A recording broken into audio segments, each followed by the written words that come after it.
Anyways, mics are on. We're transitioning. We're live, everybody. Hey, everybody. Welcome to a Key WAL. I really should have been keeping track of numbers for this sucker, but screw it. No, I don't want to. It's more fun. I like it being light, loose, and having fun, especially since I spent the entire day working on my wife's car. Yeah, it's been a blast. I had a huge lot of fun doing that, but more on that later. A couple of topics we're going to discuss tonight. I'm going to bring up we're going to talk about Vergecoin and Pornhub, so cryptocurrency and porn.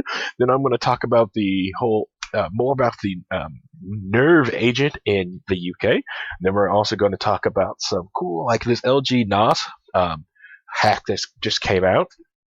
I want to bring up and talk about it because we hosted a huge raid discussion in the Discord. Was about, I think, about 2 weeks ago. And then I also want to talk about the whole Starbucks thing, which is hilarious. And then a cop getting fingerprints from a photo. So that's what we're going to be discussing here tonight, or anything else you guys may bring up in chat or people who jump in. But hanging with me tonight. Everyone's got cool nicknames tonight. But I'm going to first introduce Sailor Mars, aka Sculpture. Why don't you say hi? Hello, everybody. Then we also got Sailor Venus, Reinhold. Good evening. And then we got, of course, you know one, Sailor Moon. Go ahead, Rancy, go say hi. Yeah, I fight evil by daylight, save the world by moonlight. And look like we lost Sailor Saturn. Hopefully Sailor Saturn will come back in the room. Oh, there you are. You're back. Got Sailor Saturn here in the room. Why don't you go say hi, Stone? Hey, my Wi-Fi was down. Sorry.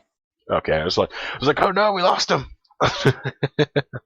and of course, hopefully Tuxedo Mask, aka Wall Superfame, will join us. But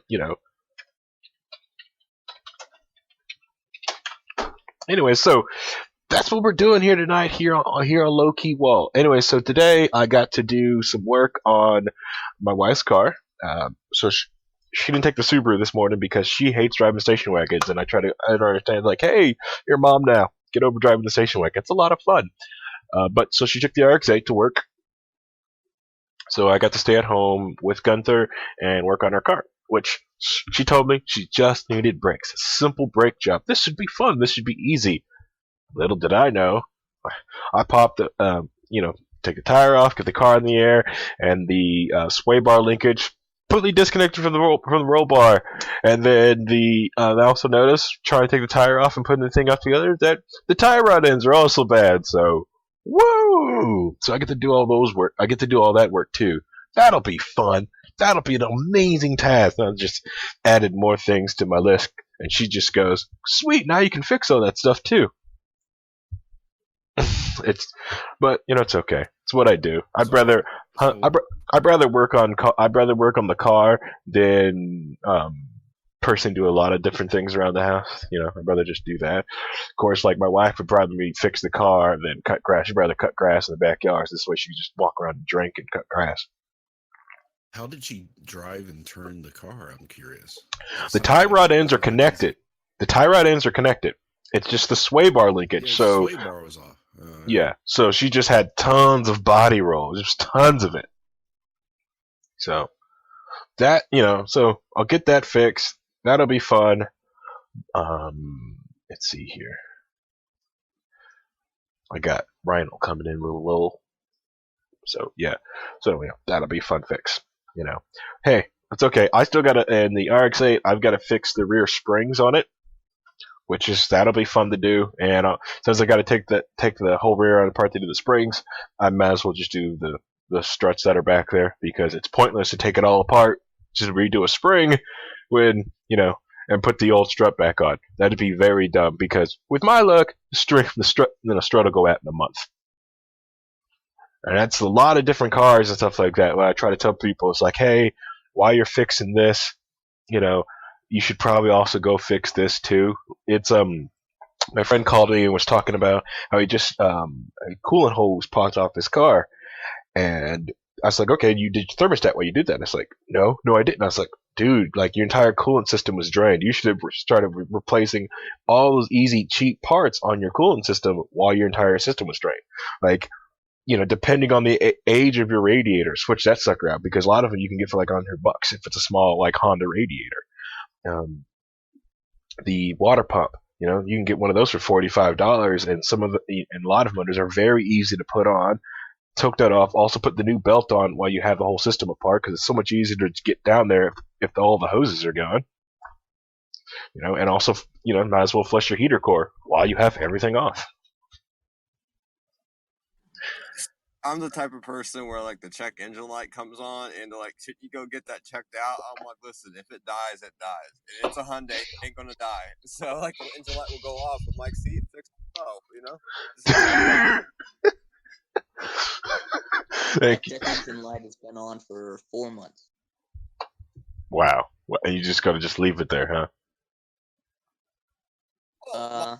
Well, I took it to the mechanic and they didn't do anything, so, Mine's like a fuel injection issue, and it's just like, do I really want to deal with this? And it's like, well, what does it have to do for your car? I'm like, sometimes I gotta like push the gas down a little bit, then it goes, and that's why they check it on. Like, are you gonna get it fixed? I'm like, when it finally just doesn't want to start, yeah, I'll fix it. You should. That's all we do. I'm not dragging this thing out. I'm not taking it to anywhere to rip the engine out, because you gotta to get to this in this Hyundai. This Hyundai is really small. It's like you gotta rip the engine out to get to this. So it's like, oh, I'll deal with it when it becomes a bigger issue. What year Hyundai is it? Like 2016, 2015. It's the launcher, right? Yeah, the launcher. So it's like a really compact engine. So you have to like really rip that thing out. I just want to pull up on screen so everyone can have their reference. Let's put that here so we all can find out what the engine bay, what he's talking about. Oh wow, that is all right. So I'm guessing possibly underneath this cover they might be easy accessible. If it's look at a 4-cylinder though, it's the 4-cylinder, right?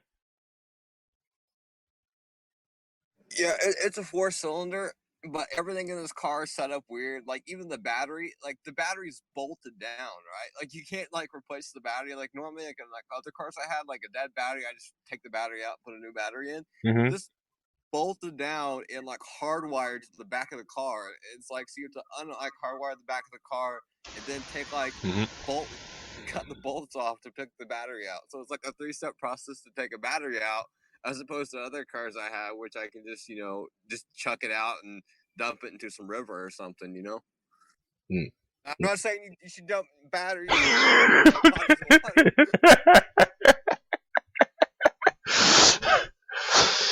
So that big thing because it looks easy, but it's got this big box over like the power terminal, so you've got it. That stinks. All right. These cars are like, all these newer cars are like that, man. Like they're not like, you look at like cars from like the 90s, 80s, like the big, front end where like everything kind of spaced out. You can get to everything really easy.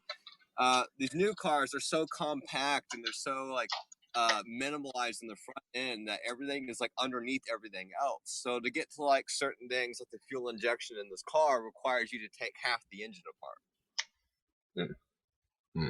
That sucks. Well, I'm showing everyone on the screen, which is a nice, simple rotary motor. See how easy to get to everything on this car is? See how beautiful that is? See? Alright, so I doubt anyone really came here for car talk. So let's get into... I really want to talk about this whole Pornhub and Verge thing. I don't know if anyone noticed, but Pornhub started accepting cryptocurrency today. And they started accepting the cryptocurrency, The Verge, which have no relation to The Verge. The article I'm reading is from The Verge, which I'm sure the people from The Verge probably went out and bought some cryptocurrency. But anyways, Pornhub has started accepting cryptocurrency as a payment option. The company announced today. The site now accepts Verge cryptocurrency. Now this thing is wrong though. It's like it's originally split off. It's close to it, but it's not. Remember, it's Verge coin is not a fork of Dogecoin or Dogecoin Dark.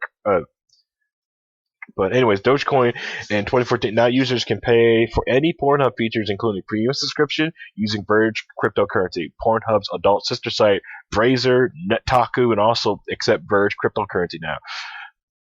Okay, Verge cryptocurrency and anonymity focus, which is why Pornhub executives say they chose it over other potential partners. It should be noted that anyone can view Verge cryptocurrency transaction through its public ledger, but it uses the anonymity tool Tor at an anonymous network layer I2P to hide specific transactions. So IP address and location. So basically hides IP address and locations. Since public ledgers are often have their downfalls in protecting anonymity, users also choose to hide on Verge cryptocurrency private ledger.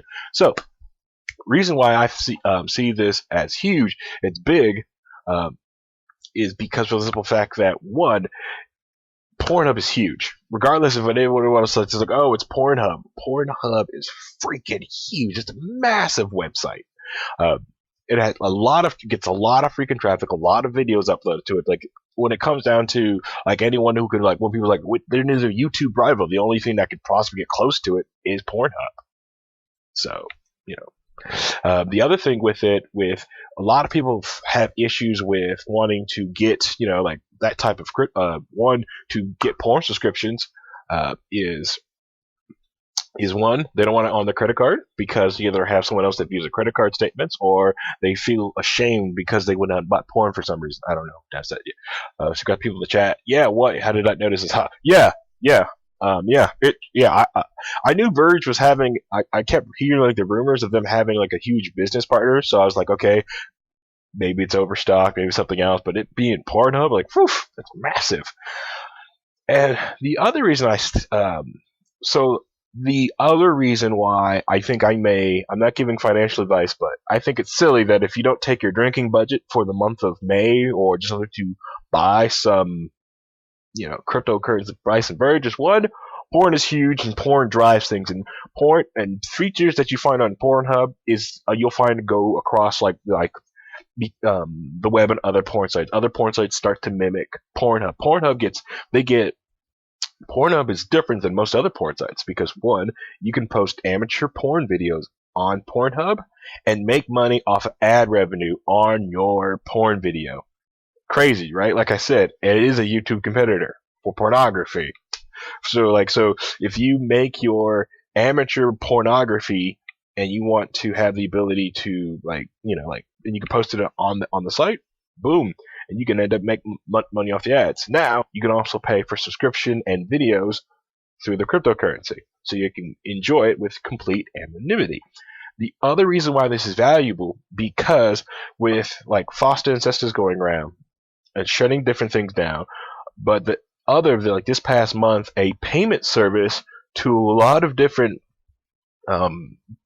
cam girls and people like in basically Eastern Bloc, ex-Eastern Bloc, so Ukraine, a lot of Eastern European countries, or people who like to use regular financial institution to get paid that do porn, because a lot of different institutions don't want to either get hit with working with people who do porn or something like that. They end up having to find different payment services. Wow, Verge paid them 30. So Ramsey said Verge paid them. It's okay. I didn't read that. I haven't found that, but that's weird. But hey, it's worth it. For the simple fact that, where was I? That a lot of times these people who do project porn, they need a good way to transfer funds across the web, safely and securely to their accounts, and actually know they can get paid and get paid, because a lot of places don't like, a lot of financial institutions, traditional ones, do not like working with people who do adult sex work. So the best solution for them is cryptocurrency, and if Verge and Pornhub can make it very easy, so their performers and people who do stuff for them, the sex workers they have for them, can get paid easily, bypass all financial institution and keep it anonymous, so people can work for them. The only person who knows work for them is them. They can get paid anonymous and get their cash in their hands in the currency they want. It's a beautiful relationship, and I feel it might take off a little. I don't know if it'll hit the heights of Bitcoin, but man, don't think where it's at on. Let's see, where is it at on Crypto Compare? Where is it at right now? Yeah, so it has dropped since it's announced. Some people have pulled out since the announcement of it for some reason, because I think a lot of people I'm guessing a lot of people they built it up and a lot of people buy into it. So that initial trade off from them finally announcing their partner. But I really feel that I'm going to take some backup booze cash and probably end up buying some Verge coin just to hedge my bets. It's a gamble. I'd rather have some Verge in my pocket than watch so super low and then more of this beer that's not paying me any money. So what are you guys' opinions on it? I'm sorry, I probably talked over you guys. Go back to my motors. So they're going to pay you coin for your amateur porn now, right? Well, Verge coin. You can get paid on Pornhub for amateur coin, yes. Well, you all want to make like a WAL tape? See, we can keep it going. Yeah. Hey. The other thing is it brings also more people into the crypto space that probably have never had thought about or want to get into it. It lets people think about it more often.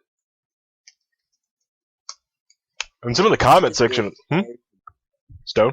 I feel sorry for the people who are going to take this money and then put it into Pornhub, and then later on, if it does blow up, then they will have wasted, possibly thousands of dollars on porn. People, it's not a waste if you buy it for a fair value at the time. Yeah, pretty much. A lot of people, to some people, if you get entertainment out of it, it's not a waste, okay? And some people already put thousands of dollars into porn, okay? I have watched people drop $300 in an hour on pornography. It's ridiculous, but people do it. It's what people do. And if that makes you happy and that brings you joy, then do it.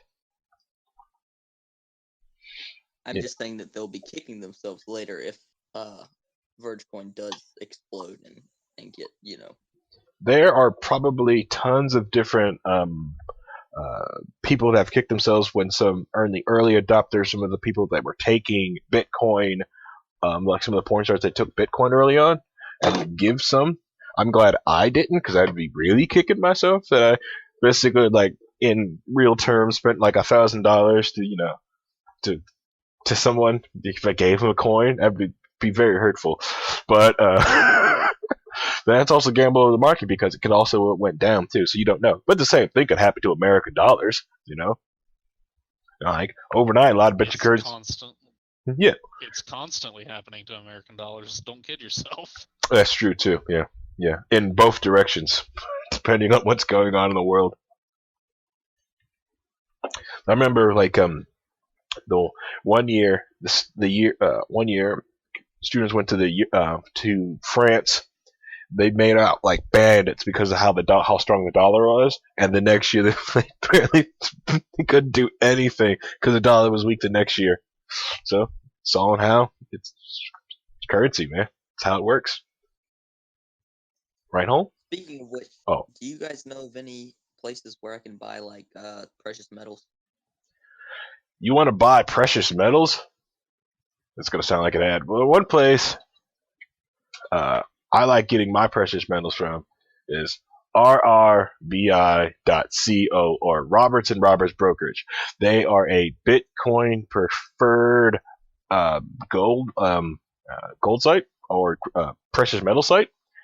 They don't feed the banks. They just take either cash, personal check, wire transfers, or Bitcoin. And this is where I've gotten my gold from. And a lot of times they're up at PorkFest, and you can go up there and you can just hand someone in cash, walk away with silver in your palm of your hand, and boom, that's all the transaction. You just give cash, get precious metals. Or you can take those awesome Bitcoin earnings, which I do a lot of the time, take my Bitcoin earnings, and I just buy precious metals with it. It's kind of like bank it. I'll go get some silver. You can get some palladium. You can get What does that answer your question? You ever seen RRBI.co? No, I was looking into Bullion Vault or something like that, but I hadn't made any decisions yet. I'm just trying to diversify. Now this is hard. This is like you're getting the silver coin. It's not like you're buying it in a vault somewhere. You can't go like, cool, give me $5,000 worth of silver. It's not going to sit in a vault. They're going to send you $5,000 worth of silver. So make sure you have this right. Make sure you have the safe first. So luckily, most people who are libertarians, you have gun safes anyways, right? Yeah, but it was like a $200 safe. So. Ooh, you need a better safe. Well, the most valuable thing we have in it is an SKS, which isn't. I mean, it's and the guns and the $100. oh, is that? SKS. Yeah. It's Chinese, not Russian, so it's not a real expensive gun. Okay. Well, it's yours and it's expensive to you. Okay, that's all that really matters. Okay, it's good for you. So yeah, if you can afford $5,000 worth of silver, you may want to take 1,000 of it and buy a better safe, and then put in $4,000 worth of silver, or $3,500 worth of silver, and get the professional installation to make sure the thing's anchored to the concrete in your house. Because a lot of people who steal. Can't afford. I'm talking about putting 50 in for the next 2 months and then 50 in after that. Well, if you buy $50 worth of silver, you physically hold. They'll let you physically hold $50 worth of silver. Like they'll send it to you. Or if you want $50 worth of gold, you can buy $50 worth of gold and they'll send it to you.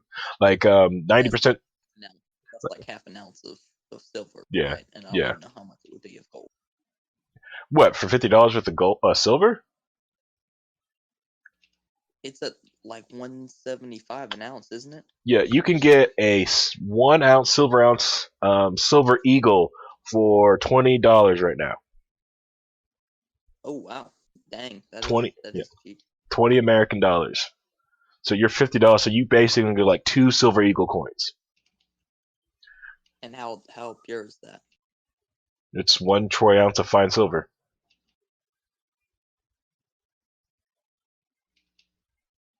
Yep. I'll definitely look into that. It's Roberts. Yeah, Roberts and Roberts. So RRBI.co. They're huge, and especially in the Liberty space. They're also Liberty-minded people. Like I said, the people who run these things are libertarians. They go to Pork Fest. They support libertarian minded shows. Like they supported Sovereign Tech. They've done Free Talk Live. They even done Declare Your Independence with Ernest Hancock. They have not done We Are Libertarians.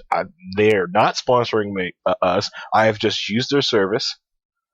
But if they're listening, I'll take some. Dear leader would, we take some. All right, so yeah, so you could take your crypto earnings and go to here. See, like Stone, I want you to know something right now. You may think you're just taking us off to the direction, but this is how I really want Low Key Wall to be. I really like the wall listener to jump in the Discord and have us just go in a different direction, to be like that more like that fan focus is live interaction. Like I really would like Low Key Wall if we just got to maybe 1, maybe 2 stories, but most of the time we're just interacting with the fans of the show. That's what I really love about Low Key Wall. Should probably close my Steam account. It's a lot of fun. Most of the time I'm not available on Wednesdays, but yeah. I like to be in here when I can. A lot of people are. A lot of people would like me to move the show for Low Key Wall, and I thought about it. I really did. I thought about moving it to Sundays. Or a different day, but I don't know. I'm less available on Sundays. What, Sunday around this time? I'm usually doing nothing around Sunday around this time. So.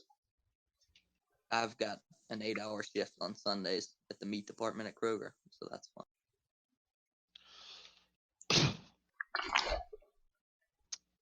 There's Kroger's up here. End up handling meat. Anyways, there's a Kroger up here by my house, so it was perfect for we send Tad Western down there to pull you up here to live here in Indy. I actually think the meat department's hiring right now. Get you up here, live on Dear Leader's couch, so you get your own place. I'm sure they are. They're always hiring. Somebody just got fired in my meat department for stealing shrimp. It was the only guy I liked, really. Shrimp is cheap. Why would you steal it? He was putting in, literally, he wasn't even like stealing it. He was putting in the wrong.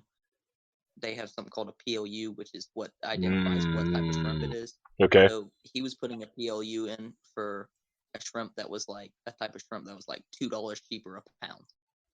So like he got fired for probably $7 out of all the times he did it.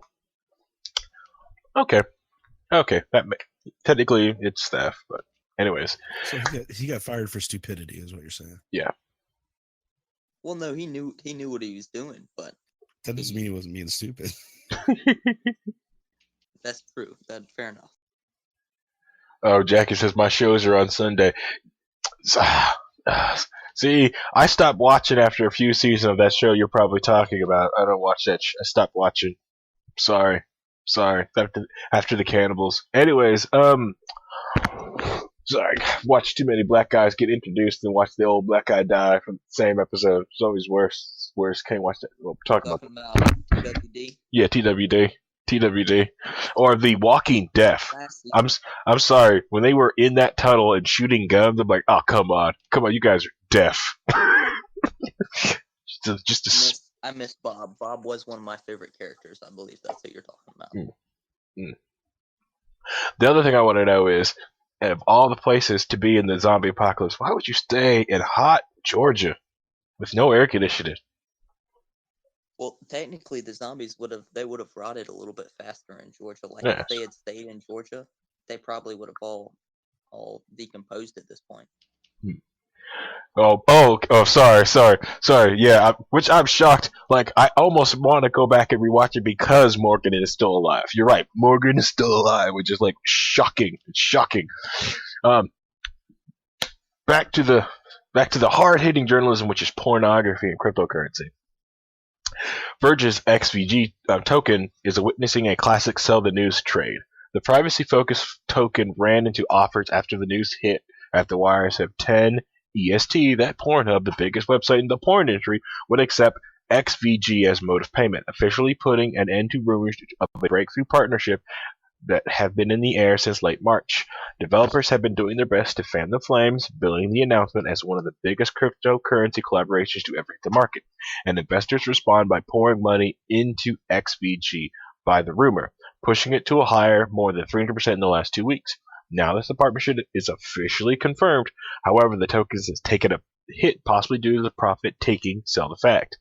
As of writing, XVG is changing hands at 0.07 on Bittrex, down 30% from intraday highs. The price chart also indicates rally from March 18th low of 0.23 and has topped out, and XVG risk a bearish revival. So, yeah, it's fluctuating because of the thing of people trying to get their money out of it because they don't have the things going on, make some money off the profit from the sell. But like I said, Pornhub is huge. It's massive. They sponsor conventions. How much is SKVG now? Let me get that in. I can get that in Doge. Right now, XVG is going for 6 cents. 6 cents a coin right now, or 0.066. Here, I can put it on the screen. So, it's at 0.06. I'm going to take my drinking money and go buy a whole bunch of Verge.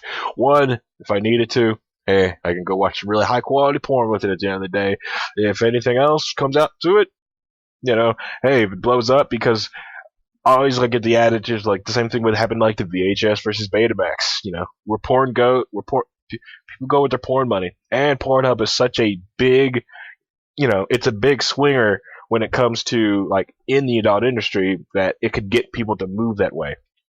Especially, like I say, with financial institutions going after their exchanges. So basically, especially with Verge, and then you can hit that with a Shapeshift.io, so you can basically take your Verge coin and turn them into anything, right? So you take, cool, pay me in Verge, I'll take that in Bitcoin, and then you take your Bitcoin and usually turn it into dollars, something through a different exchange, and since it's coming from Verge and going that way, it's all anonymous. You can easily hit almost any exchange and get a change to American dollars or any other crypto or stay in the cryptocurrency space. So yeah. Or dumping their Verge into Panero. Yes, you can also dump your Verge in Panero. That's why I said shapeshift. You can turn it into anything you want. Okay, I will probably turn mine into Zencash. Well, I'm not really if I make Verge, maybe I'll get on there and do like some sexy ASMR videos on Pornhub, make some cash, and take my Verge from. So yeah. All right, so moving on all right, does anyone have anything to say about the pornographies, or are we going to move on? Crypto and Pornhub going once. Reinhold, are you muted? So Reinhold, you've been oddly silent. That's what you're making sure. Well, here's the problem. Okay. I had a chance to buy crypto when it first started, back in the 90s sometime, early 2000s, I think, at really cheap, and I didn't. Mm-hmm. So looking at the prices now, the fact that I could be retired as a millionaire, I really don't like talking about the topic. It just makes me sad that I still have to go to work every day because I didn't spend $100 on experimental crypto tech. Yeah. That's to me, it's better than gambling. A lot of people are like, hey, you want to go to the gambling boat? No, I'd rather just buy some random cryptocurrency that's super low for some reason that's got something cool to it. That's why I said, like I said, will Verge go up? Who knows? All I know is this: it's like I'd rather have that than a case of beer, especially at its price right now. And then when it comes to most cryptocurrency, it's all like depending on who's running it, who's the white paper, and really read the white paper. So like I'm gonna jump into the white paper, see who's really running it. But when it comes down to it, it's like that's really comes to most like. But what I really do hate about the whole the blockchain, all of the blockchain space, anyways, is people who do blockchain for stupid blockchain sense. This whole idea of like, hey, we're gonna put this on a blockchain. We're gonna do this. Oh, it's a blockchain. Woo, blockchain. It's no. There's no reason for it to be on a blockchain. Then why put it on a blockchain? That's why I hate. That's why I hate the Ethereum idea. I think things that no one should have control over, things that should be out there on the open, should be on the blockchain. So like a DNS server, that makes sense to me. It's like ICANN registry, be on a blockchain, no one controls it, it's just out there, and everyone can just get their own. That makes sense to me.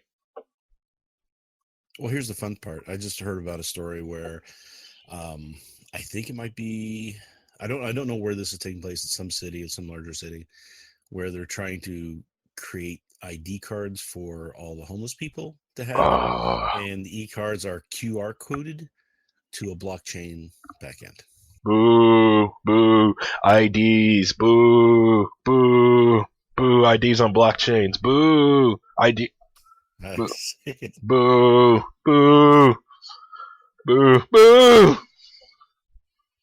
We don't need IDs on blockchain. We don't need that. There's no point of that. Why would you put that? Why does that technology need to be there?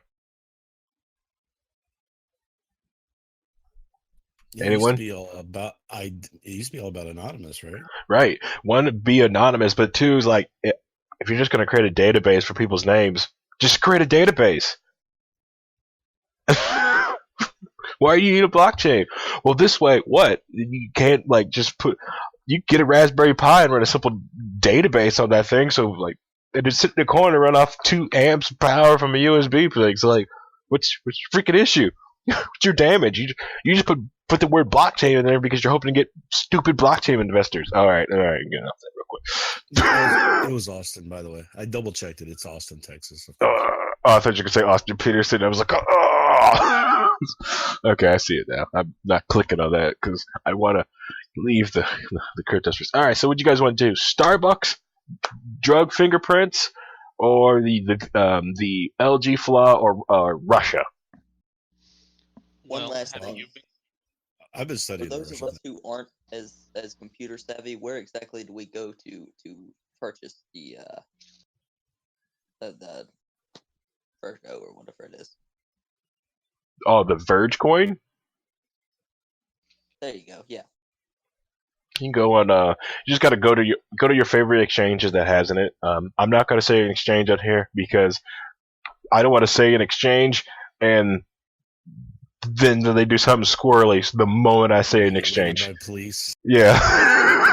Or no, it's not even. Yeah, because I should say like, yeah, you can go to Reinhold Coin Desk, right? And then next, tomorrow I find out that Reinhold Desk has been like, stealing money right out of the freaking coffers. I don't It all like. disappeared. It was a catastrophic failure. I don't know what happened Yeah, to it all. yeah. You go to your favorite Mount Gox site. I'm retiring from work and I'm headed to Argentina. Personally, I love. Isn't that what that guy did? Yeah, allegedly. Allegedly. allegedly. So yeah, because like I remember like a lot of people were saying like for the longest time people just keep saying CoinDesk, right? Ah, crap. Or Coin Shelf. Or other things. But yeah, so yeah. If you just type in Verge, exchange, you'll find some place to it and get it to switch over, and you can find someone to get it switched over to, or find your favorite exchange. Yeah, you can just go Verge Exchange, and you can just get something to go get something, and you can find someone to get it that way. Any other Thank you, questions? that sounds good. No, I'll figure it out. It'll be all right. I want to see because if I remember correctly, I believe Shapeshift is getting Verge here in the next few weeks. I think I saw that on there. Yeah, it's not up yet. It's coming soon. Yeah, they are. So We'll the be Verge getting. it's not related to The Verge, the Site? No. website, the news media website. Okay. No, it's not. No. I feel a little more comfortable about it. I did too when I first saw that. I was like, it's like the site, man. The site's got its own crypto and it's doing that. Okay. Hey, more power to them if they could, I guess. I know. Do some wall coin and start making people, donate your favorite, cryptos using wall coin.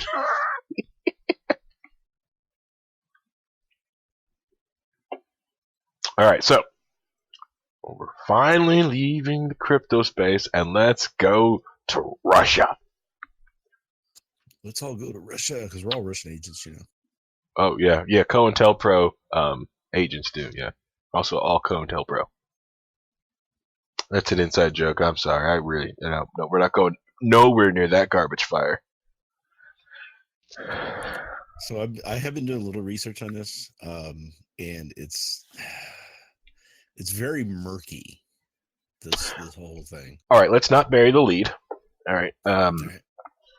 First off, as you guys know, for the loyal low-key wall listener, you guys know about the whole Russian nerve agent, supposed Russian nerve agent attack in Salisbury, UK.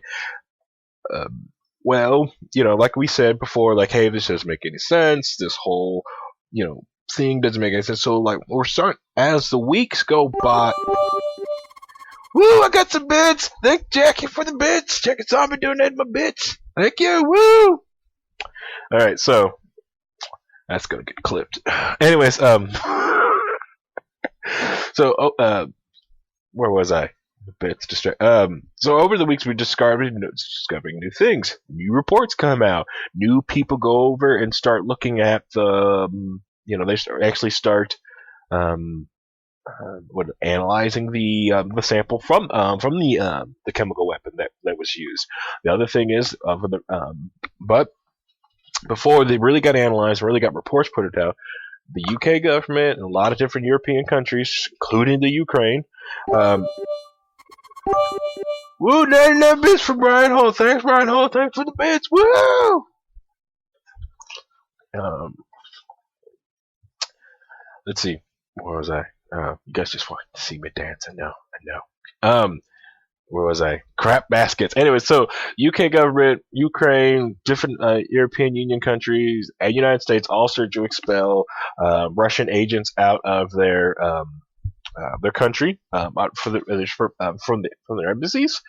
in retaliation for the supposed Russian nerve agent attack. And it's supposed to be very big because it's like the first use of chemical weapons on European soil since World War II. This is ridiculous. I can't believe Russia would do this. This is ridiculous. And here we are today, starting finding out more stuff. Does that about sum it all up, Reinhold? Did I miss anything? Please fill in if I missed anything. Well, Russia says we didn't do nothing. What are you talking about? No collusion. Oh, I'm sorry. What are you talking about, Willis? What are you talking about? Because it doesn't make any sense for Russia to do it. But, also with Occam's razor, too, the whole thing is like it's simpler, and cheaper, and easier for Russia simply to, if they want to kill someone in the most gruesome way fashion, they could just send someone to go get them and bring them back to Russia. Bring him back to Russia, 2 to the back of the head, fall from a building, die in a car wreck. There's so many different ways to kill somebody. Nerve agents seem to be the most least reliable. Yeah. Obviously, because the guy survives. Right. So you have to wonder what the point was. Right. To do that. Yeah, and the conspiracy theory. Plus the fact that since this agent was swapped as part of a spy swapping program, the fact that Russia would then go and kill him years later, when he's already given up all the secrets that he has, obviously. Right. They're doing that at the expense of never being able to do a spy swap with UK. Again, if UK determines that Russia did it, then they wouldn't do that spy swap anymore. Right. Because they could ensure the safety of the people they were getting back, right? So that just eliminates the program, and that it puts them in a position where they're never able to do that again. I don't see the reason behind it, why they would even think about doing that. Yep. Plus, they have laws on the books in Russia where they can't do this. Yep. So it's illegal for them to do that. Right. Yeah. Just like we said, there's thousands of different ways. Yeah, because it's not since they're still in the European Union. It's not like that you have to hit a border crossing to get the heck out of between Europe to France. And once you're in mainland Europe, you can just drive all the way up to Russia. No one's going to stop them. They're just going to be in a car. They're just driving. They get pumped him up full enough like drugs. He could have been asleep the entire ride. Who's this? Oh, that's my friend. He's asleep, and he's a Russian agent, so he looks Russian. They're all Russian, driving back to Russia. Oh yeah, it's fine. Send him through. But hey, it's so simple as issue. Of course, they could have just put him on a plane too. They had the embassy there. They could have put a private freaking Russian plane, drugged him out there, put him asleep, hit the airport, put him on the tarmac, put him on the plane. He would have woke up at 5,000 feet on a plane, headed to Russia. Nothing he could have done. You're on a plane, dude. Sit down, sit tight. But anyways, all right. So OPCW rejects Russian claims of second Salisbury nerve agent. Well, I think this article may be jumping ahead. Because I don't think we did I thought we did talk about last week about how they finally figured out that it wasn't that weird Russian nerve agent, it was something else. No, so what I had heard last week was that some inside sources on OPCW had reported to some people that the agent that they found wasn't a Novichok. It was actually a World War II VX agent, or BR agent. I'm not sure which. Nerve agent BZ. Right. So that was the reported side account by some people who were inside the agency who said that stuff was supposed to be in the report, but it was not. It was left out for whatever reason, and now it looks like someone from Russia found out about that and has made the accusation, according to this article. Yes. Yep. And made the accusation about it because of the thing, like, whoa, like, there's a lot of cool. All right, going through this article, there's a lot of cool tidbits like sprinkled through here. So, senior figures from the global chemical weapons watchdog have flatly rejected Russia's claims that the watchdog laboratories have found a Western military chemical agent in that poison that incapacitated the Russian double agent Sergei Skripal. In a weekend claim widely picked up on social media, the Russian Foreign Minister Sergei Lavrov said that a Swiss laboratory used by the organization for the prohibition of chemical weapons had discovered traces in the sample of the nerve agent BZ and its precursors. The nerve agent is possessed by NATO countries, but not Russia. The Russian embassy in London said it was highly likely that BZ had therefore been used in Salisbury, adding that the OPCW and the British had questions to answer. But at the meeting of the OPCW executive in The Hague, the Russian claim was refuted by OPCW officials who explained that the BZ had been used in the control sample, not the sample itself. It is also a breach of OPCW procedures to identify a laboratory involved in a test. The UK said Russia had been caught out in an attempt to mislead the international community, adding that the OPCW report showed the world was facing a clear case of a new family of toxic chemicals intended to kill. The West also bluntly criticized Russia for generally endangering the integrity and respect for OPCW scientists in a bid to clear itself of the allegation that it was behind the use of a nerve agent that poisoned Skripal and his daughter, Yulia, in Salisbury last month. The Swiss delegation described Lavrov's behavior as incomprehensible and totally unacceptable. Sabine Nokluk, the Canadian envoy to OPCW, accused Russia of either a craven attempt to mislead the international community or a breach of the OPCW's confidentiality procedures. The EU described the Russian behavior as malign. The OPCW meeting had been called by the UK to discuss an OPCW technical report completed last week confirming that the UK Portage Down Laboratories had quickly identified the nerve agent as Novichok. The UK continued to assert the only Russia had the motive, technical ability, and operational experience to produce the agent. The OPCW is not empowered to identify the source of the nerve agent, but Russian media claims the OPCW's refusal to identify Russia as a source was a vindication for the Kremlin. Alright, so, went over a lot. So basically, Russia got the info from OPCW. They weren't supposed to get it. They weren't supposed to have it. They found out. Apparently a leaker or somebody gave the information, or they had someone on the inside, and so they reduced that information, infighting, saying saying people are like, no, you're lying, the communication. But what they did say in the report that Russia was not identified as having this sort of an agent that was, but in the report it did notify that all these other NATO countries have it except Russia. So that was also in the report. Russia was left out. So it's also suspicious. Now it's really double suspicious for that reason, because if it's supposed to be this other chemical agent that everyone has but Russia, now it's like now the conspiracy theories are just stacking on top of each other. Right, and I've been trying to bust through the conspiracy theories and what's fact and everything else on this whole story, and like I said, it has gotten very murky. So there's a couple things in the article where I question the writer of the article, where it says the OPCW is not empowered to identify the source. Yes, they are empowered to identify the source. That was their point. Right. They could not identify the source. Now, the reason they could not identify the source is because no one has ever seen this chemical that Russia supposedly has. Mm-hmm. So what would they have to compare it to say, hey, this came from Russia, right? So there's no way, they don't have anything to say, well, here's a sample of one that Russia used 10, 20 years ago, and it's the same as the one here. Obviously, it came from Russia. They can't do that because they have no samples.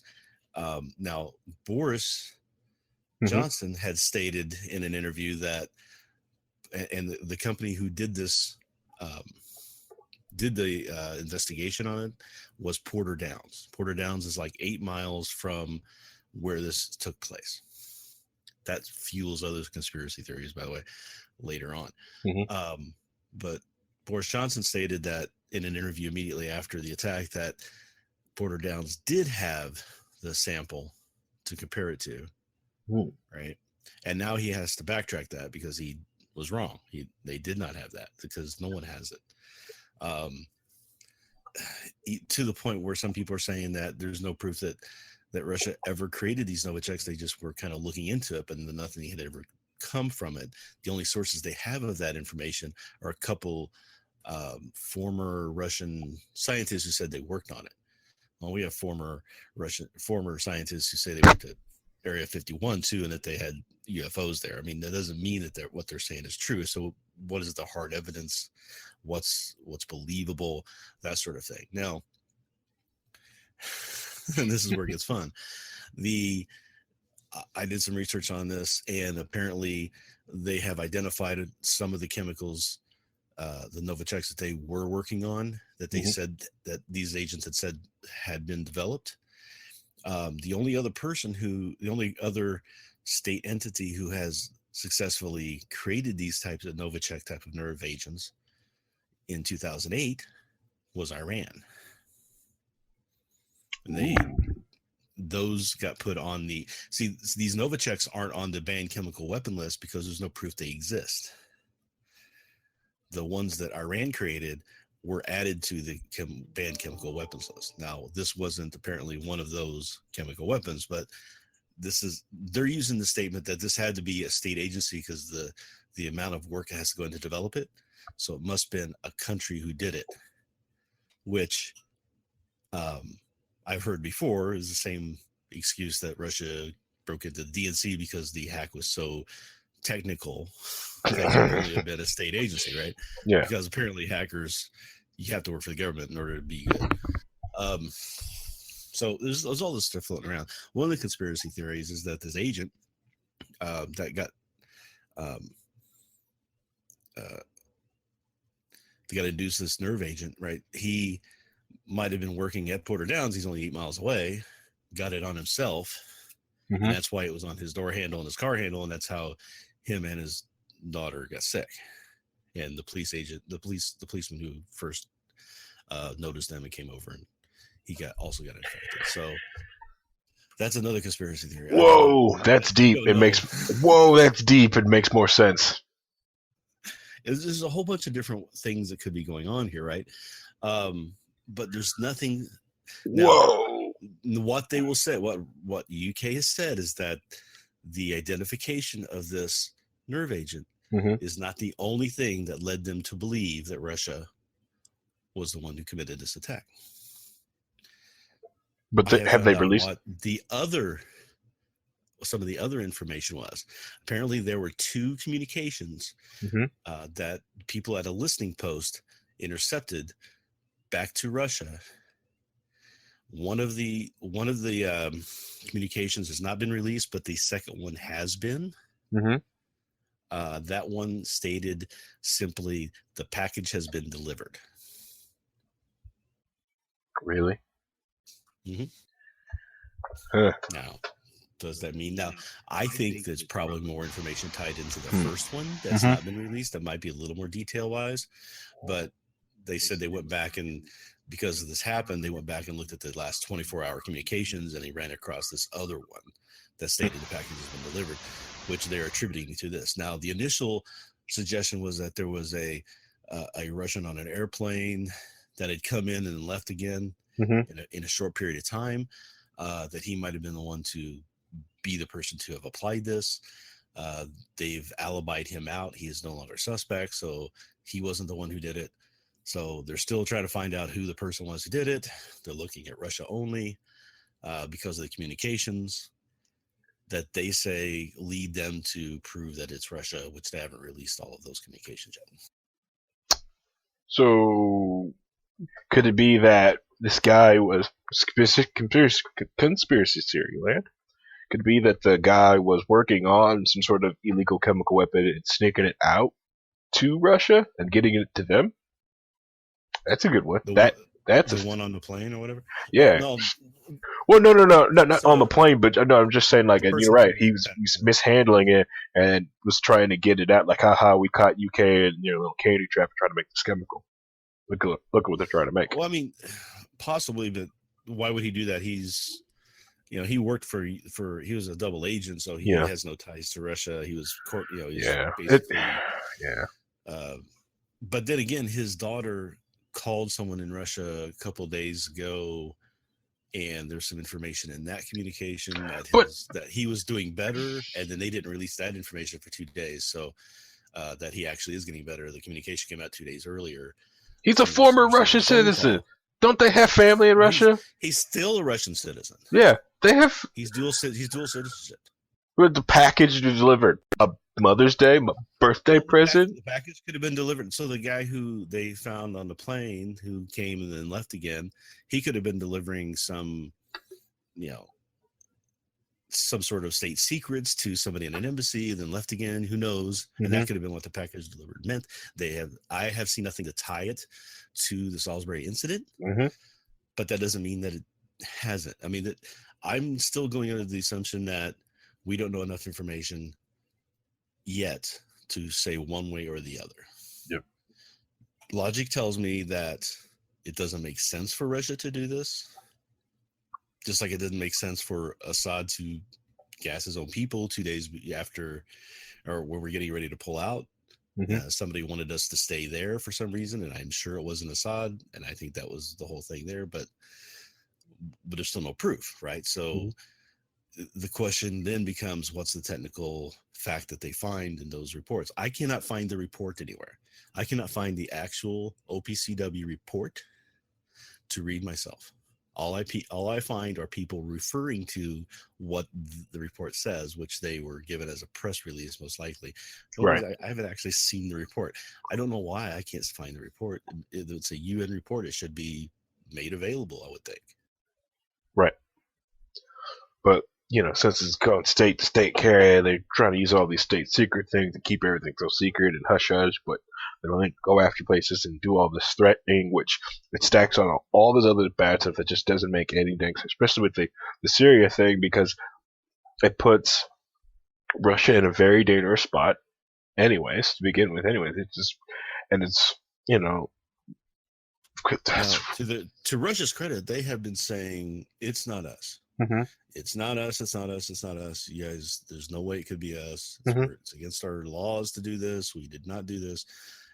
Somebody has said that a couple people have claimed responsibility for it being Russia because of something that happened to the Tsar back in the 1900s or something like that, or really stupid thing. But those aren't official Russian people. The Russian ambassadors and stuff like that are questioning us. Craig Murray is questioning it. Craig Murray, who's, if you don't know who Craig Murray is, he's former ambassador in the UK who questions the Russian hack, because he met with the person who provided the information to WikiLeaks. The Russian gave the information to WikiLeaks. So he was the go-between between that person and WikiLeaks to get the information to them. And he said it was not Russian who did it. That I don't know if that further emboldens this information, or if it just people are just claiming that now he's a Russian agent and they can't trust what he says. So there's a whole big fight going on in the UK about this. Not everybody there is buying the official story. So this will get, I think, figured out one day. Now, the fact that the person has survived, that his daughter survived, that he has survived, maybe we might be able to find out more information. If it was an accident on his part, like that one conspiracy theory mentions, maybe that'll come to light because he's still there and can answer questions. I don't know. It's going to be difficult to say, but the question on my mind is, why would Russia go after this one guy? What was he doing that would cause them to go above and beyond normal diplomatic functions to actually end his life? Right? It makes no sense to me what they could be after to do that. I don't know. I don't know. It makes no sense. He's been back in England for a long time. Right. Anything he had, they already know. Right. So killing him to shut him up about something makes no sense, because he's already divulged all of it. So just out of spite. Right. So it's either, it doesn't make any sense. Yeah. So it makes more sense. Either it's an accident happened, some sort of accident, right? he was doing something Yeah. and he accidentally did something, or he was doing something to the UK government and they accidented him, or he had information that could lead to Hillary Clinton's arrest. Okay. Yeah, that's probably not true Yeah, because the he's still good alive. thing Hillary- He's still alive. That's why it's not true. they succeed. I mean, they're much better at it. Yeah, Hillary. Russia is. Yeah, Hillary puts them down. I mean, why two of the head is so much more sure than a nerve agent? It doesn't make any sense to me. And Right. the other funny part is, as part of all these conspiracy theories and everything else, his son died 2 years ago under mysterious circumstances. So, Leia, to me, it sounds more of a either he was doing something with the UK government and an accident happened, or he's doing something else and an accident happened. It's what it sounds like to me. I don't know. An accident happened. There's just not enough information out there because nobody is. It's true. Very They're not few talking. people are looking, right? Mhm. Very few people are looking for alternative theories than Russia did it. Right. Just like with the DC hack, the DNC hack, everybody's just looking at, well, Russia did it, so let's not even look any further. You keep looking because you're going to find maybe that you're Yeah. wrong there. Well, like the weird thing with like the whole like the DNC hack is like what Russia's response was like, listen, you're the world's largest democracy. If you can be hacked and all this can happen and your election can be moved by us, what hope does anyone else have? Oh, and the other thing too is that, as I understand it, correct me if I'm wrong, because I'm an old guy, I may be wrong here, but is my understanding that freedom of speech was an inalienable right that everybody enjoyed, no matter if they were part of the government, part of this country or not. So why can't Russia say what they want to say? Exactly. And if U.S. foreign policy affects your country, why don't you? Maybe you should have a say in our country. You should have a say. You should be able to speak up and say. Other countries do. Right. Canada. I mean, there was a poll done in Canada. Who do you think is the most dangerous to world security back when we were getting ready to invade Iraq? And Canada said the U.S. is twice as more people said the U.S. was more dangerous than Iraq was to the world security. Mm-hmm. Right. Mm-hmm. They had their say. That wasn't influencing the decision, right? I mean, they were trying to influence the decision for us to go to Iraq. A lot of people were doing that. It's nature, human nature to be able to speak your mind about what you think is wrong. I don't understand why Russia doesn't get that availability. All I know, they're prevented from doing this. All I know is one, Canada has oil. Okay, all right, and they're probably going to need some freedom. Russia has oil. Canada first. Canada has oil. They celebrate, beating United States in a war. Okay, they celebrate the 1812. So I think we should probably invade Canada. I think take them over. Screw those Canucks. Did they win the 1812 war? Or did we just sign an armistice and nobody actually won that thing? Yeah, that's what really happened. But in Canada, they're like, "Woo, we whooped him. We whooped him good." Yeah, they got all the way down to Washington D.C. and then got pushed back out by a tornado. Whooped them good till they used their demon magics. Was it? I don't know if it's a tornado or a hurricane. It might have been a hurricane. That was a hurricane because it was DC. Yeah, it's hurricane. But it's like, they didn't have the technology to see that the hurricane was coming, and apparently it just happened that day. It was the funniest thing in that story. Yeah. It's because God wanted those maple syrup people. It was always a question I had too when I was growing up, because they would say, "Oh, Canada pushed down and took over and burnt down the White House and all this stuff," and it's like, well, why didn't they just take us over then? Why did they leave? No one ever explained why they left. Well, they left because it was a dang hurricane, and we pushed them back out afterwards.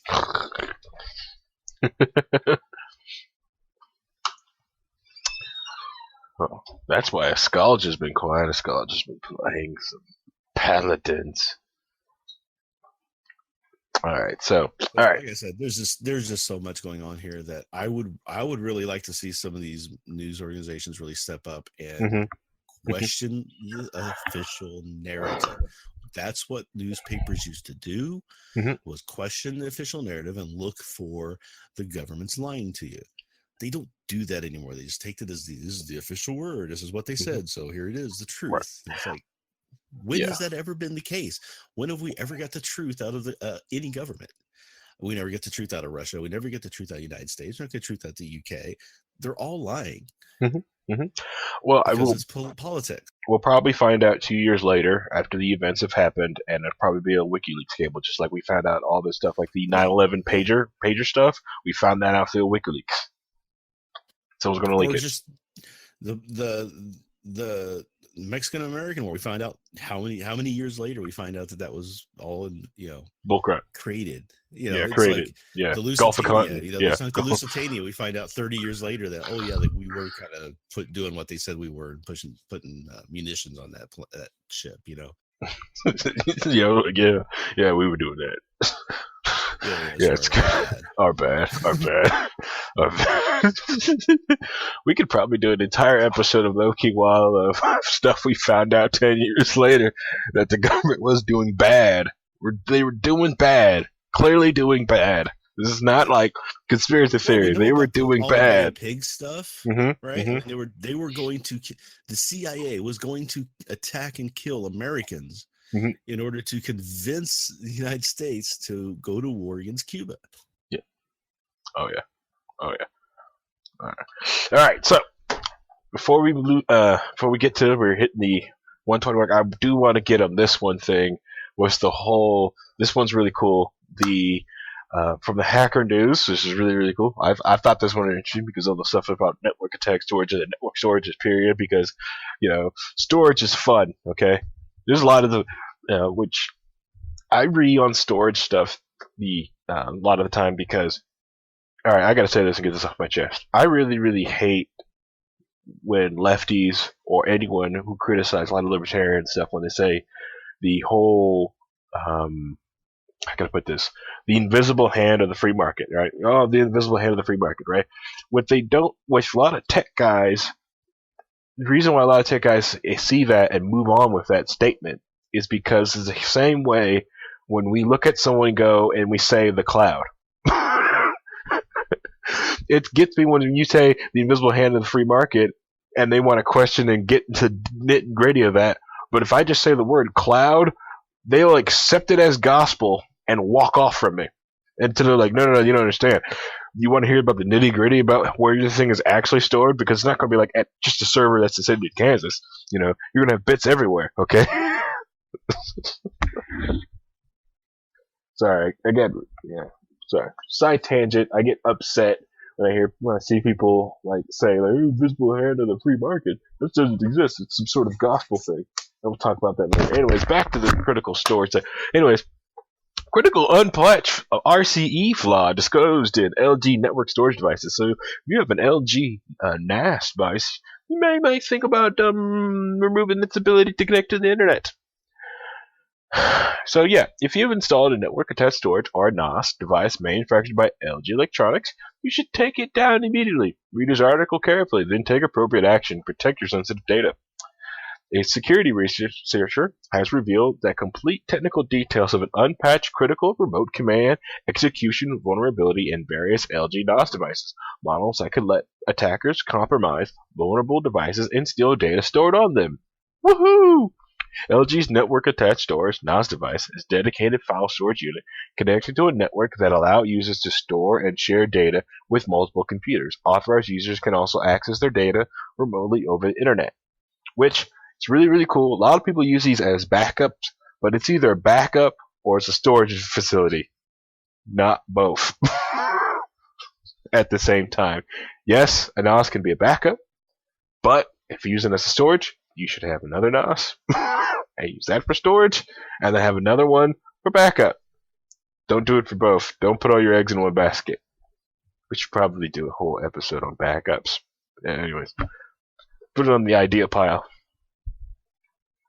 Anyways, the vulnerability has been discovered by the researcher and a privacy advocate from firm VPN Mentor, the same company that last month revealed severe flaws in 3 popular VPNs, which, it's why I hate going through other VPN companies, because these VPNs were, one, leaking all kinds of different IP addresses, and, let's see, Pure VPN is the same company who lied to have a no log policy, but a few months ago helped the FBI with the log that led to the arrest of a Massachusetts man in a cyber stalking case. Granted, that man's a bastard, but they lied and said they don't have a log policy. This way, I don't trust most VPN companies. Maybe if they're an anarchist libertarian and I met them and they're like super libertarian, is all they're hardcore, like lifetime, like libertarian member, got Ron Paul tattooed on the left butt cheek. Maybe then, if they've got they got Ron Paul as a tramp stamp, I trust that guy. I trust that guy with my data. Maybe, I don't know. Maybe it's probably a CIA plant. Add heat to it, becomes a Illuminati eye of the Federal Reserve Bank. But anyways, back to this. So the LG flaw is a pre-authenticated remote command injection vulnerability, which resides due to improper validation of the password parameter on the user login page for remote management, allowing remote attackers to pass arbitrary system commands to the password field. So basically, what we're saying is the password box, that box that you put in the so you get your login name and your password. That thing right there doesn't validate what's inside of it. Basically, it's left open so people can put commands inside there. So when the code behind it tries to run the password, take the password against this database, if you go off the end of it, it takes that command inside there and it'll run that command. It's a massive hole, and it's not like some. That seems to be like number one is don't let an open text field run commands. Personally, I thought that was supposed to be like the first thing you check when it comes to right. Especially in 2018. I mean, that comes like maybe second on the list to don't have it burst into fire when you plug it in. Because like this is something that like, what was that, like 2003, 2005 era where people were putting a lot of stuff like login fields like this, and we're just getting hit by people just putting code injection inside like password username fields. Or maybe it was before that. Anyways, I knew it was big around 2003. I knew a lot of people were doing that to websites. But, but Reinhold's going to tell you, oh, we've been doing that in 92. Rookies. Back in my day, we used to send patch cards in the mail, and they would just add it to the machine, and we would hack that way in. So Kevin Mitnick used to use these phones, right? The dial phones. You could dial the phone an appropriate way to get long distance. I'm not going to go. Yeah. And then you'd whistle a certain way and pick it up as the authentication tone. Yeah. Oh yeah. There's let's see if I can find that scene from Hackers on it. Let's see. There's a story when Kevin Mitnick was saying that he could get long distance from any phone because they were all rotary phones at the time. Yeah. So the teacher in his college, I guess, said prove it, and he locked the phone. He put a phone lock on it so he couldn't dial. Mm-hmm. He picked up the phone and made a series of beeps and clicks, and was able to get out doing that. Was it oh, it was ridiculous? I think the most ridiculous movie hacker scene, I forget what movie it was, when like the guy was like, I'm a hacker, I'm the best hacker in the world, and like he hands him like, let me see your cell phone, right? And he takes a cell phone and he like whistles into the cell phone and stuff like that. Boom, I just gave you free calling on that cell phone forever. Really? Well, Doctor Who has the sonic device and he can make it work across dimensions and stuff. But that's another story. Yeah, sure he does. We go down the path, right? Sure, yeah. All right, we're going to go down the path. Movie Hackers is from the Movie Hackers. $5 for the first minute. So the Movie Hackers is actually, I enjoyed the movie. Thank you. But no. When they show at the end of the movie, they show the hacking going on, and it's all that visual nonsense. It's just like, we're hacking, man. We're hacking. Hacking the Gibson, man. I mean, that's what hacking looks like. I swear, that's what it looks like. When I hack into, if I would hack into things, the closest representation I've ever seen on media about how hacks work. He's writing actual code and doing things that are real. I mean, the only Learn from thing, watching that show. the only thing, right, that it's not realistic about it is how fast it happens. Of course, it's a TV show.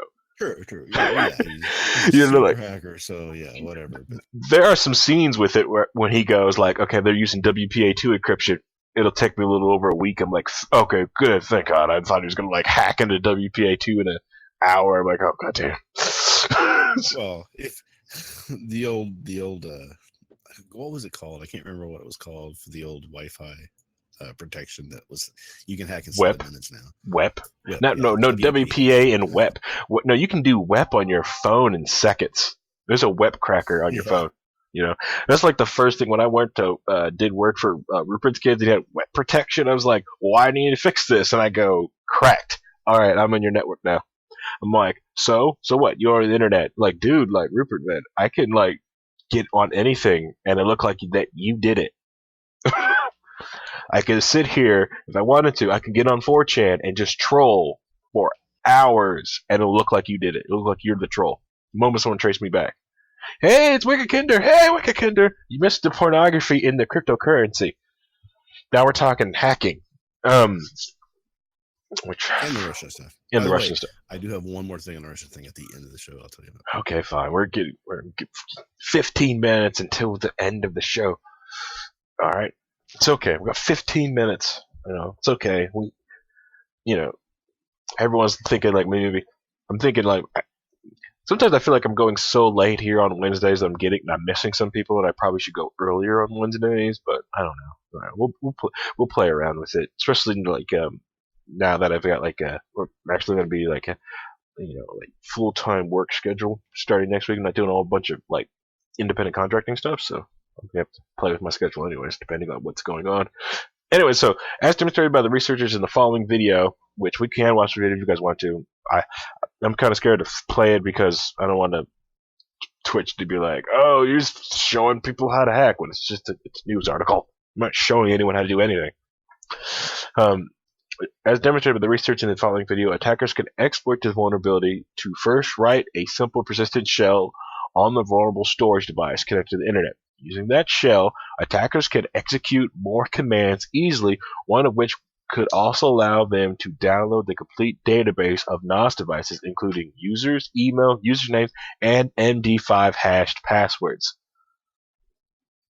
Let's see, Office 365 admins can see all your mail. Don't use corp email for personal reasons. Who uses? Well, no, yeah, you don't. Standard practice, man. Standard. Not even Office 365. Standard, okay, or just standard. Yeah, corporate email. Period. That really just if you want private emails, you should put your email server in the bathroom. Okay, in the bathroom. That's where I put mine. Learned from the best. So yeah, and the best thing about it is like when you get the email and most people's passcode, most people use the same passcode. Really, you could tell them or not. Don't do it all the time. Most people use the same password everywhere, unless they're LastPass addicts. Okay, but a lot of people will store on their, especially on their NOS devices, right? Their backup codes, right? Now I know where my backup codes are. They're not connected to the internet, but a lot of people don't do that. Put their, they're like, oh, here's my, two-factor codes or my LastPass back-end codes. I'm gonna store them from the NOS device. It'll be fine. Just store them here.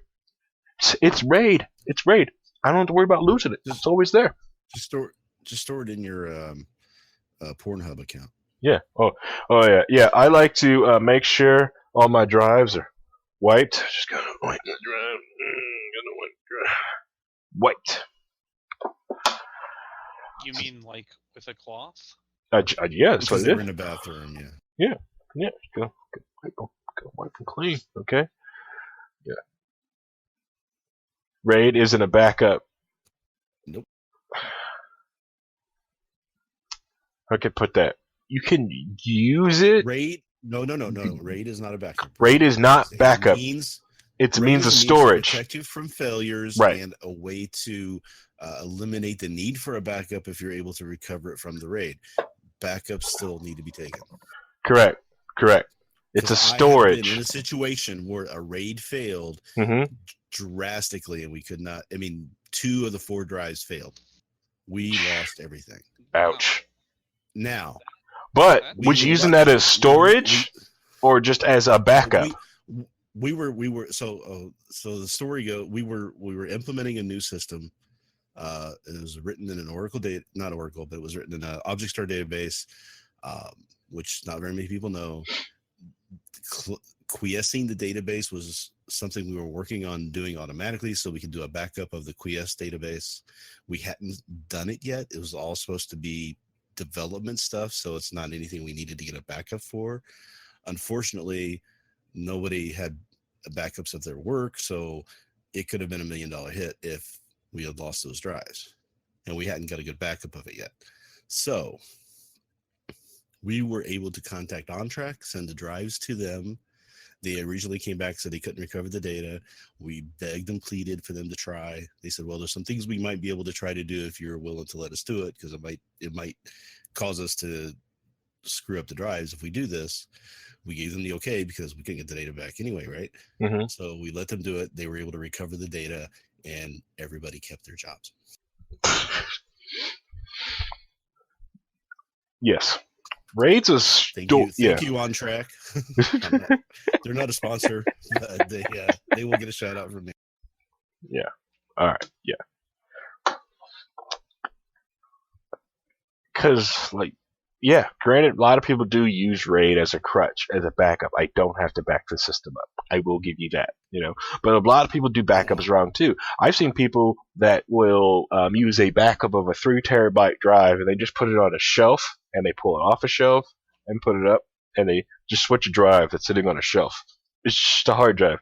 They put it in, there's quick slot, back it up, pull it out, granted, that's not a good backup, but you know what? For a personal person sitting at home, it's not bad because the drive is constantly being used. The worst ones who do that and they pull the drive out and go that's 2015, and they put it on the shelf never to be touched again. That does happen. I've seen people with that. You don't look at me crazy. Backups will corrupt themselves. You have to have multiples. Right. Multiple backups monthlies, in multiple places. Take weeklies. Mm-hmm. Mm-hmm. Mm-hmm. Yep.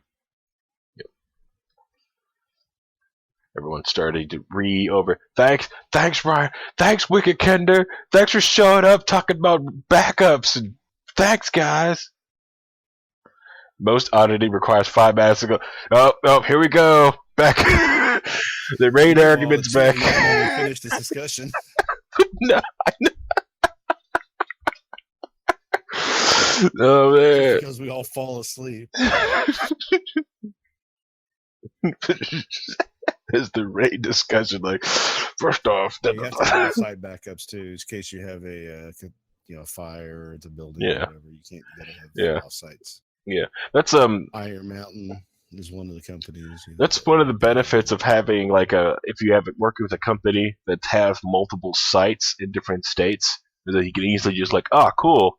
Right. In everyone's storage closet, it's going to be a backup of the everyone's sites.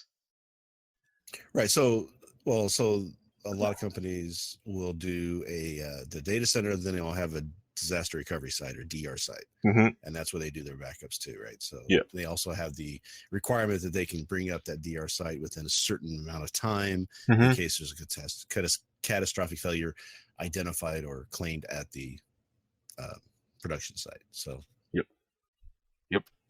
All practice. I used to have to fly to Philadelphia to do offsite disaster recovery tests in our offsite facility, which was a company that provides that functionality in a mainframe type of environment, because having multiple mainframes is a bit of an expensive thing. So we just rent the space there, and we send them backups every so often. Then we could do offsite recovery and backups at that location. So.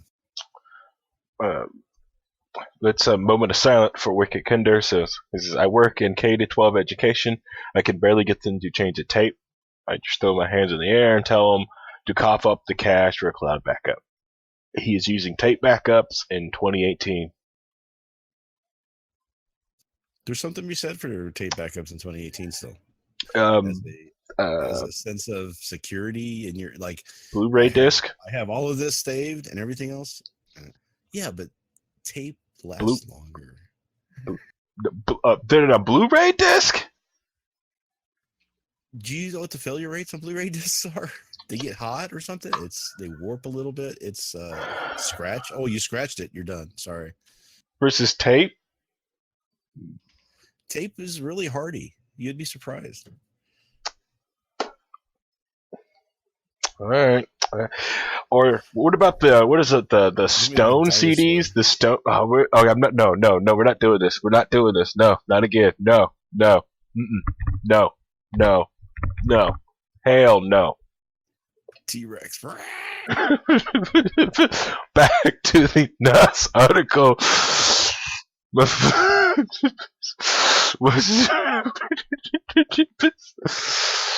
Anyways, which I'll do this in the wrap up. We'll wrap up right after this. It's just if I finish to add. So basically, I had the video going in the background while all this was going on, anyways. But so LG still hasn't fixed an issue for the.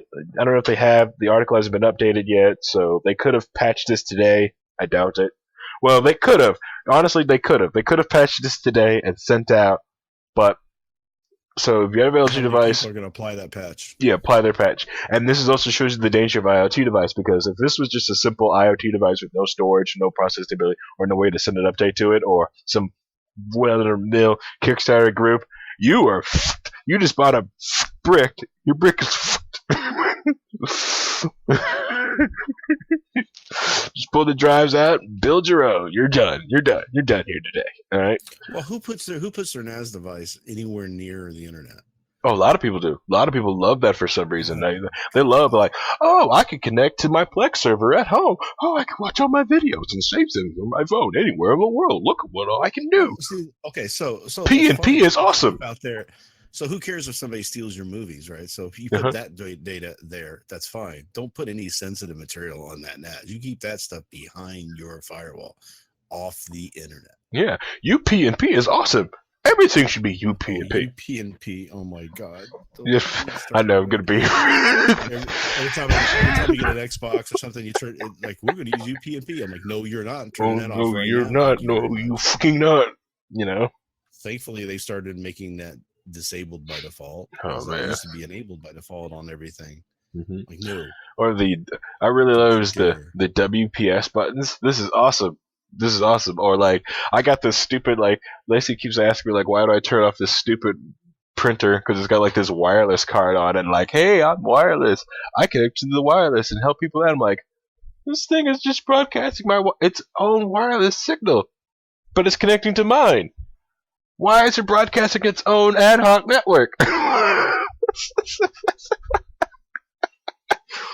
like, I'm going to turn this off until I figure to make that thing stop. But I want to print. Well, turn the printer on. I'm sorry. I don't trust it. I do not trust it.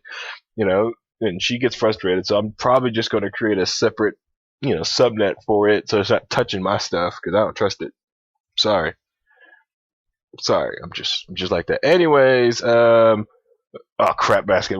There's LTO, my 30 terabyte in my pocket. Tell that to the Kinder. I have to have those conversations all the time, and I say no. If you want that done, you're gonna find someone else to do it, because I'm not losing my job. Tell that the accountant they want an RDP hole punch through the firewall. Oh crap, man. Oh man. See, I'm laughing right now just because as we're gonna wrap up. I am like I said on Monday. Just remember, no low key wall next Wednesday. If I do something, it'll just be somebody small or just me venting from my work week. But anyways, no low key wall next week. Don't forget about that. But what I wanted to say is I will be starting my new job tomorrow. Not Monday, tomorrow, but on Monday. I'm going in as an IT manager for a company who grew faster than expected. So their IT department didn't grow as fast as they needed to. So all these issues I have been laughing at, Wicked Kinder and Reinhold about, and Niece, and laughing at them ha. The joke may be on me next week. I don't know. I may walk in there. Yeah. I may walk in there and they may have systems all set in place for me, but, I already know that a lot of the sales department and everyone who has a laptop, they all have admins account. They all have their administrative accounts. And when I asked about, hey, can I remote into work? And they said, well, the network infrastructure isn't good enough for you to remote in. And it's 2018, and you're hearing that, it just makes me just go like, oh, crap baskets. Is the server room just on fire?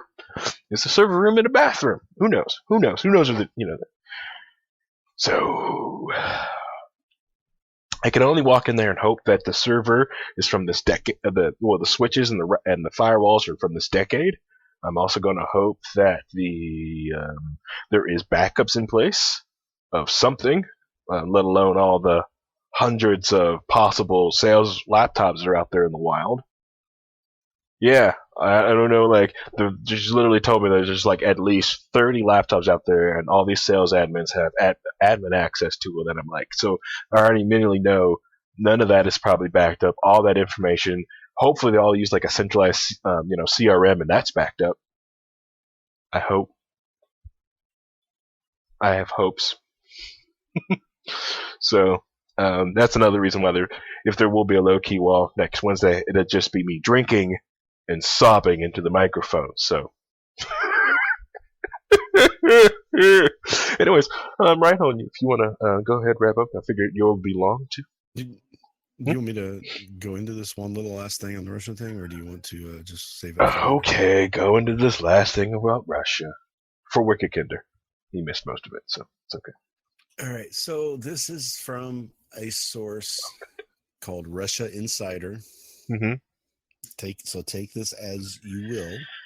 Taking it as I will. But the claim that has been made in an interview with one, I talked about one of the Russian agents who spoke out against how Russia had made these Novicheks, and that's what they're basing all this information off of.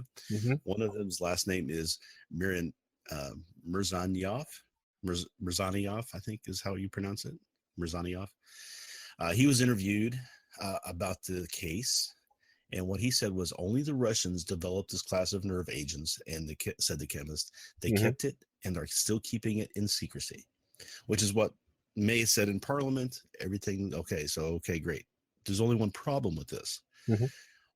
What this gentleman neglected to mention is that this secret formula, not only to the Russians, was published in his 2008 book, still available on Amazon, called State Secrets, an Insider's Chronicle of the Russian weapon program. Given the fact that anyone with an internet connection and $8.16 to spend could have obtained the secret recipe for Novichok, which most scientists don't think would work, and anyone with a decent professional laboratory could presumably manufacture it, again, supposing it even worked, will anybody correct those claims?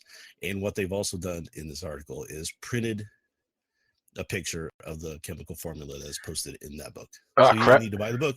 You can just go look at it. Oh, I can buy the book right now. Yeah, I get $8. Put it on my Kindle. Yeah, it says on here the agent underneath the Agent 234. Agent 232 is the Agent A232 has the same toxicity as Substance 33, though is much more volatile than Substance 33 and Agent A230. The stability against moisture is lower than most of these agents. Synthesized. There's some more details about it. So all of these A232, 233, 230s that they talk about is listed. They show the chemical compound in the book. If you want to, the comment section on Amazon, if you want to understand Russian development and use of nerve gas weapons, this is the best unclassified book there is. This book provides an extraordinary look inside the Russian chemical weapon development system by scientists who deeply involved in the work for decades. Oof. That begs the question, doesn't it? Maybe somebody bought this book. Yep. Well, who knows? That was how it gets hard to say. It's kind of hard to say only Russia knows how this chemical works when he publishes the chemical makeup himself. Right. In a book. Hiding it in a book. So cool. I could get a hardcover. I can get a paperback cover or a hardback cover of this book sent over to me. That's awesome. Kindle's only $8. I know. let me tell dear leader that I need $30 for obviously for the safety of the royal court. We need this type of stuff. So I put a link in the chat that has a link to the article, which has the actual page printed out on the screen. I'm not clicking on that. You want to go to RussiaInsider.com? Good. Good. No ball. All right. And now we're on a list. Hey, if you're in your, if you hit the on a list, trust me, don't worry about that. I know you probably are going to get a knock on your door. Let them come. Hey, Reinhold. I could use a break from work at 3 square meals a day. Yeah, we're gonna.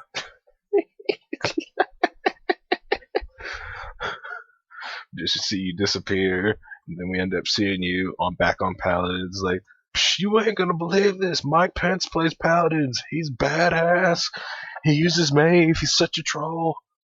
No. You know that Mike Pence would be a buck. Oh yeah, he's probably is. You guys are missing the obvious here. He's obviously a Grok main. Whoa. Ride the lightning. True. I think about that one. Certification.